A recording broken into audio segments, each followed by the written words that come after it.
The hall was silent as the Galactic Council convened, and for once, even the most arrogant war ministers chose not to interrupt. General Threxel of the Varn Dominion, undefeated for 3 centuries, stood before them not in defiance, but in warning. His tone was steady, stripped of ego. "You must not force the humans to choose a side," he began, "because they won't choose. They will decide."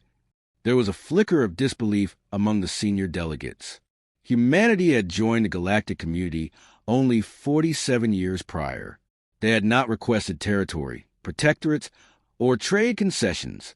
They had not offered military allegiance or cultural exchange. Their ambassadors simply stated, "We remain neutral." The phrase at the time was seen as a diplomatic evasion, a convenient cover for a young species not ready for interstellar politics. But time proved otherwise. Humans remained neutral not out of fear. It was deliberate. And now, Threxel had come to explain why this neutrality must be protected. He had commanded legions across the Zarnak Wars and survived the Tien Nebula Rebellion. He had faced psychic wars, radiation plagues, and time-fold incursions. But when he looked into the quiet, calculating eyes of a human diplomat, he recognized something he had seen only once before, in the mirror, just before committing genocide and a war. Cold clarity, not hatred, not arrogance, a decision already made. He recalled the early scout missions dispatched to the Terran sectors. They were simple, mostly passive sensor sweeps. Yet half the probes failed to report back. The ones that did return corrupted data, gravity fields recorded in impossible shapes, energy signatures that bent standard physics models. The preliminary theory was environmental interference. But even that assumption collapsed when stealth-equipped Varn cruisers sent for closer recon were silently eradicated, not destroyed in battle, erased. Not even debris remained. No heat signatures. No alarms. One moment, 20 ships existed. The next, only silence. The Varn Council ordered an investigation, and Threxel reviewed the logs himself. All final transmissions ended the same way, a blank frame followed by unbroken darkness. The Varn Science Division suggested weaponized singularity compression, or some advanced cloaking field that reversed particle timelines. But the conclusion was terrifyingly simple. The humans saw the cruisers. They eliminated them, and they didn't care to explain how. Threxel's fears deepened when he reviewed human diplomatic patterns. They participated in trade, but not economic alliances. They contributed medical aid during the Talassi plague, but refused joint research missions. They delivered food and water to shattered colonies, but declined to establish military presence even when begged. They shared no technology. They made no demands. Yet no one dared touch their vessels. He asked for analysis from the Varn Psychological Division. The results were contradictory. Humans valued empathy, yet engineered weapons with euphemistic names like Peacekeeper and Diplomatic Disabler. They championed peace, yet their entire history was an endless chronicle of war. Unlike most species, they didn't emerge from war into peace. They industrialized violence, built empires on it, weaponized philosophy. Even their sports were simulations of conflict, the most advanced species in known history, and their apex art form was organized combat. Threxel discovered something else. Every Terran diplomatic message came from a civilian authority. No military channels, no strategic threats. But encoded within the signal metadata was something disturbing. Layered in frequencies that no galactic protocol used, there were signals broadcasting passive targeting solutions. Every alien ship near human space was quietly mapped, tracked, cataloged. At first, he thought it was a mistake. But no, it was deliberate. The humans broadcast diplomacy with one hand, while silently acquiring kill solutions with the other. Not as a threat, as preparation. Then came the event that shattered the illusion for many. A rogue Varn prince, eager to provoke humanity into revealing their technology, staged an unauthorized assault on a Terran mining colony in the Kelveron Drift. He wanted a skirmish, just enough to test their reaction. The humans gave him one warning, a single message: withdraw immediately. The prince refused. Within 4 minutes, his entire fleet was atomized. The Varn command logs showed no energy signatures, no hull breaches. The ships simply ceased to exist. No weapons were detected, just absence. A perfect surgical silence. When Threxel examined the battle records, he realized what had happened. The humans hadn't fired upon the fleet. They had pre-mapped every hull signature and location long before the Prince even reached orbit. They had waited, calculated, and when the Prince defied them, they activated something that bypassed shields, armor, and energy, something beyond known science. The humans issued no demand afterward. They didn't broadcast victory. They didn't occupy the system. They didn't even speak of the event. The only record that survived was a Terran internal memo leaked months later, simply stating, Kelveron incident resolved. No further action required. This restraint unsettled Threxel more than the annihilation itself. Any other empire would have declared dominion. The humans acted as if removing an entire fleet was just another checkbox in their protocol. He dug deeper, into history, into archives long ignored. What he found chilled him.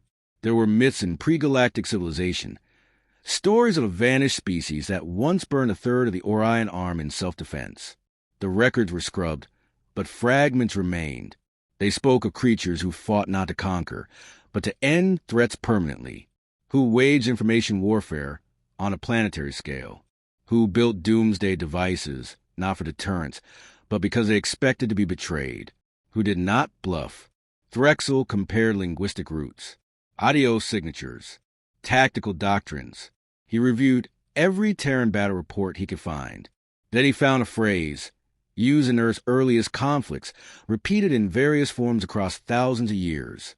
Speak softly and carry a big stick. He found its analog in their military, decisive force doctrine, an unspoken law that if humanity were attacked, they would never respond with proportional force. They would end the threat entirely, quickly, without warning, without ceremony. Threxel knew then that the humans' request for neutrality was not an act of isolation or cowardice. It was an offer, a gift. Their silence was not absence. It was mercy. And yet, voices in the Empire continued to push. Ambassadors dismissed Threxel's warnings. Trade ministers claimed Earth was hoarding resources. Admirals laughed at the notion that a single Deathworld species could pose a threat to the empire of 1,000 stars. Threxel wasn't laughing. He had seen their eyes. He had walked with Terran engineers who carried the same quiet intensity as a battlefield medic or a sniper behind enemy lines. No bravado, just certainty. He watched a human dismantle a Varn encryption module with nothing but a multi-tool and a sigh. Not arrogance, boredom.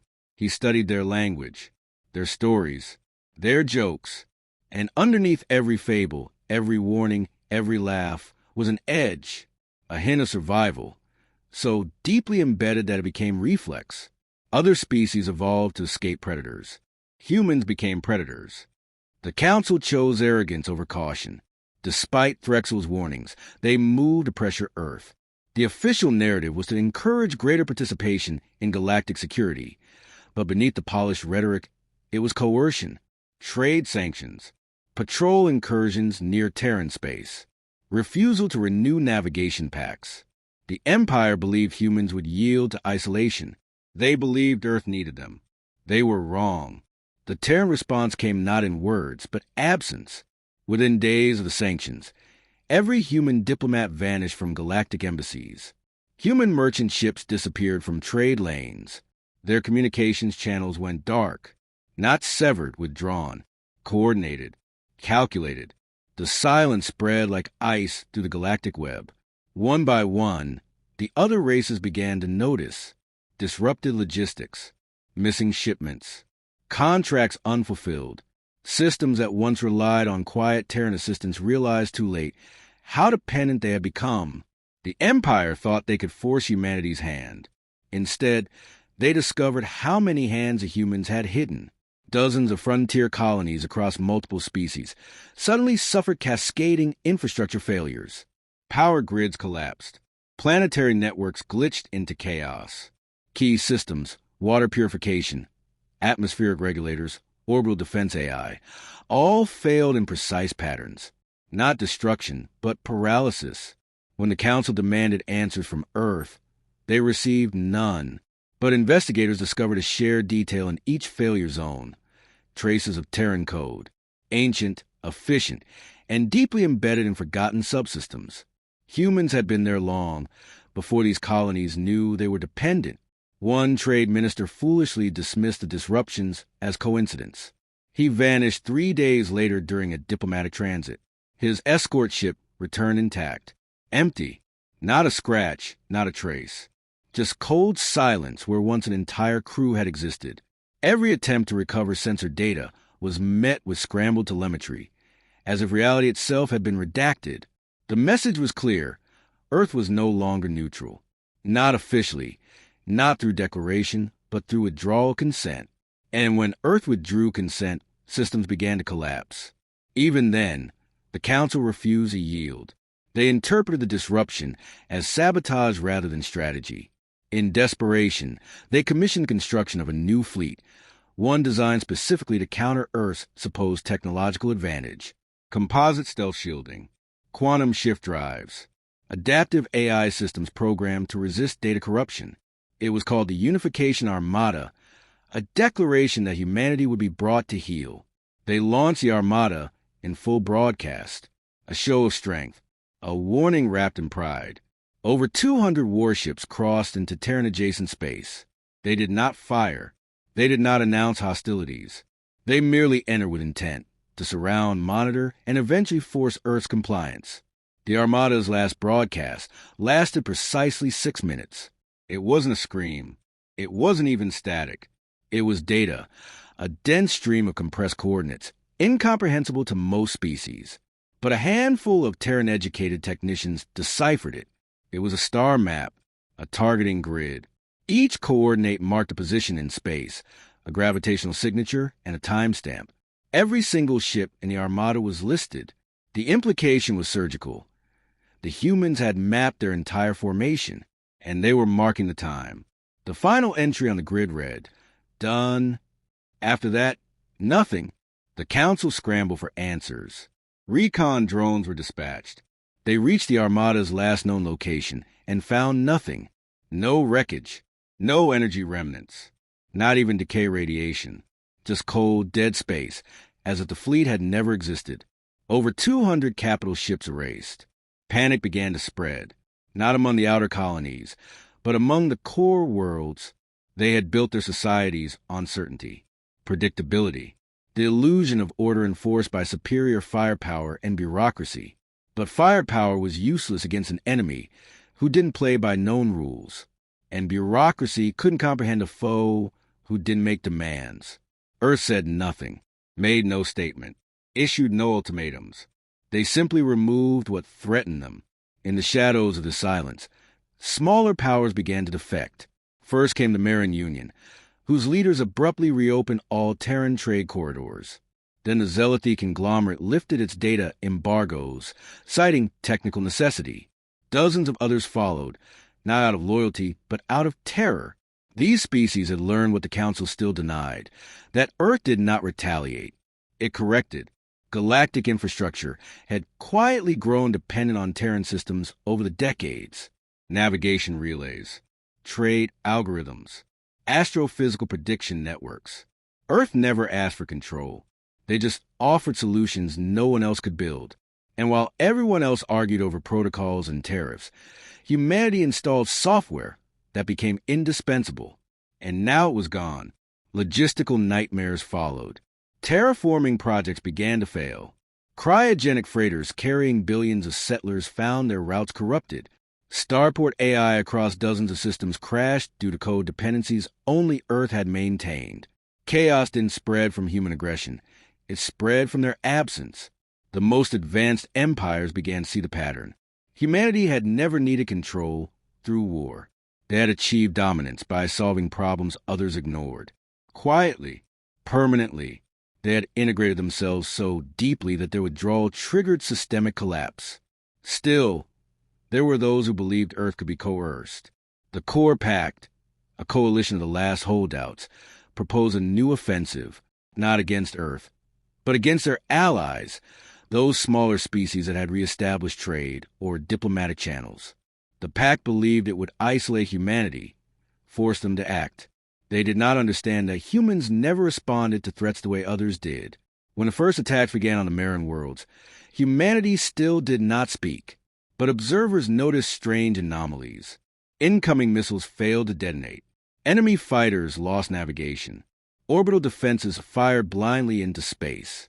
Then, entire fleets began turning on themselves. Flagships reclassifying allies as hostiles.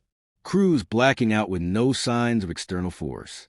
What they didn't realize was that every system they had hijacked, every platform reverse engineered from Terran tech, had been quietly tagged, not with malware, with fail-safes, redundant, silent protocols buried beneath layers of compliance code. Humanity had given the galaxy tools, and now they were reclaiming them. No signal, no commands, just systems failing where humans had once extended a helping hand. And then came the message, not broadcast publicly, but delivered directly to the council chair, encrypted in a format used only once before, during first contact. It read, "Neutrality is trust. Trust was broken. Repair is no longer feasible." That was all. The political fallout was immediate. The core pack fragmented. Accusations flew. Species turned on one another in desperate attempts to prove innocence. Embargoes collapsed. Refugee fleets clogged hyperspace lanes as fringe worlds imploded under infrastructural collapse. The Empire's great archive of order shattered, not with war, but with entropy. And still, Earth remained silent. The Empire no longer ruled. Not in practice, not in perception. Its fleets were reduced to isolated squadrons defending only their own worlds. Its economy fractured, its bureaucracy paralyzed, its voice irrelevant. It had tried to humble Earth, and in doing so, had revealed the full extent of its dependence. The Council still convened, but their resolutions held no weight.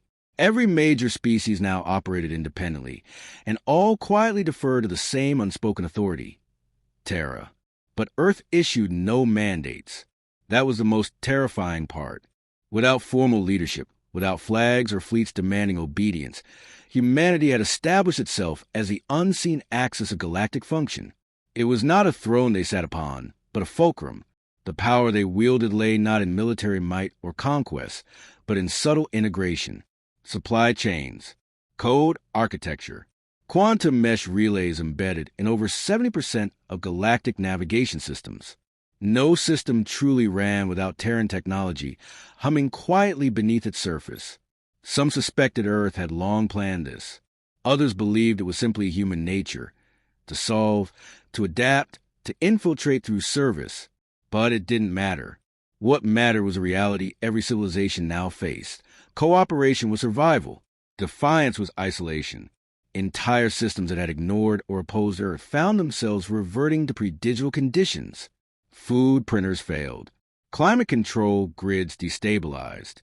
Defense AIs misidentified friendly vessels as hostile or ceased functioning entirely. And yet no weapons were fired. Earth did not retaliate with fleets. They didn't need to. They simply allowed those who rejected them to experience a world without them. Within this power vacuum, something unexpected happened. Humanity didn't consolidate. They didn't demand territory, reparations, or vassalage. They didn't appoint leaders or install proxies. Instead, they disappeared again. Their ships, once seen on every major trade lane, now moved silently between only select destinations. Terran embassies remained empty. Messages sent received no reply unless routed through ancient, forgotten protocols. The message was unmistakable. Access was now earned, not assumed. The silence was suffocating. Former imperial sectors began sending delegations to Earth, not for negotiation, but for petition. They arrived bearing resources, artifacts, even technology once denied to humans. Some brought desperate apologies. Others offered integration. But Earth answered none of them. The ships were not destroyed. They were not attacked. They were simply ignored. Some believed Earth wanted worship. Others feared they would demand servitude. But both theories failed under observation. The humans neither elevated themselves nor demanded obedience. Instead, They began something no one expected. They rebuilt, not their cities, not their fleets, but trust, selectively, carefully, with those who had not broken it. The first species to earn that trust were the smallest, the independent colonies, the fringe settlements, the non-aligned civilizations that had never taken part in the Empire's oppression nor benefited from its coercion. These worlds found Terran ships returning, engineers disembarking silently, infrastructure quietly restored, trade routes reopened, encryption relays renewed. No treaties, no formal pacts, just the return of stability. And with that came loyalty, not the enforced kind, but the kind that needed no contracts. The Zalari, once a minor species ignored by the Council, were the first to publicly declare themselves Terran-aligned. The term was new. It had no legal definition, but it spread faster than the Empire's decrees ever had. Within weeks, hundreds of independent systems adopted it, broadcasting their alignment not through force, but through action. Human protocols were reinstalled. Terran data streams were given top priority. In return, chaos receded. The Empire watched helplessly as more and more systems drifted out of its control, not because of conquest, but because of preference. For the first time in galactic history, order was not enforced. It was chosen. But not all accepted this new reality. Remnants of the Core Pact, now reduced to bitter enclaves, viewed the Terran model as humiliation. They had built their identity around dominance, control, hierarchies, and Earth had shattered that without firing a shot. So they regrouped in the shadows, forming what would come to be known as the Last Directive, a loose confederation of ex-imperial officers, technocrats, and military extremists bent on breaking Terran influence once and for all. Their plan was ambitious. Sever humanity's neural grip on galactic infrastructure by rebooting the entire network grid using an ancient, pre-Terran protocol known as Pulse Zero. It was risky, outdated, and untested, but they believed that in chaos, they could regain leverage. They launched it simultaneously from 12 hidden nodes across unaligned sectors, sending a recursive quantum wave designed to overwrite every AI, disrupt every data flow, and force a return to manual operation. Within minutes, thousands of systems blinked into uncertainty. Coordination shattered. Communications collapsed. Drones dropped out of formation. Commerce ceased. They believed Earth would stumble.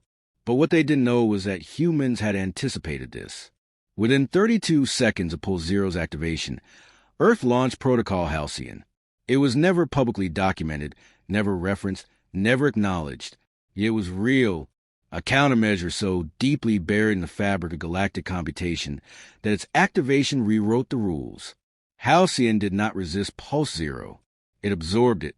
Instead of crashing the networks, the wave was redirected, buffered, and repurposed. Every system touched by Pulse Zero now carried a secondary thread, an invisible signature of Terran code. One by one, critical infrastructure rebooted, not into their original states, but into something new, more efficient, more stable, faster. The Last Directive had tried to destroy the system. They ended up upgrading it, and Earth still said nothing. The result was undeniable. Even the most isolated systems now functioned under improved stability. Data transfer was instantaneous. Energy distribution balanced itself autonomously. Conflicts between competing protocols vanished. Trade surged beyond pre-war levels. Worlds once starved of access now flourished. All of it under a system no one could see, no one could alter, and no one but the humans understood. A new myth began to spread among the stars, that Terran systems didn't run on code, but will, that behind every functioning network was not a machine, but mind. Superstition, perhaps, but no one dared test it. The Last Directive ceased to exist within a day. Their bases self-reported their coordinates. Their ships powered down mid-flight. No battles were fought. No captures were made. Their leaders simply vanished, removed quietly, efficiently. The message was never delivered, but universally received. Earth saw everything. It wasn't domination. It was inevitability.